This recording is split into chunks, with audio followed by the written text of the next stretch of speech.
Welcome to the Slop Temple. We pray this video helps. Open the editor and load the file you want to edit now. Look at the file name and path shown in the title bar. Scan the file header and first 50 lines for encoding and structure. Note any syntax markers or shebang lines that affect behavior.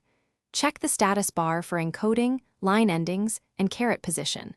Identify the file type so syntax highlighting applies correctly. Confirm read or write permissions before making changes. Place the caret where you want to change text and start typing carefully. Use find and replace with rejects to edit patterns safely across the file. Make incremental edits and preview changes before saving to avoid broad mistakes. Use undo and redo to reverse any single change instantly.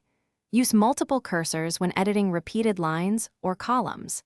Keep edits isolated and test compiles or linters after substantive changes. Save often with Ctrl+S and consider incremental saves to prevent data loss. Use version control like Git to track changes and create descriptive commits. Commit small, logical changes and write clear messages for future reference. Backup important files to cloud storage and a local copy for redundancy. Use branches to experiment without affecting main work. When finished, run a final check of formatting and run any tests before. Thanks for watching. Consider subscribing if we helped you.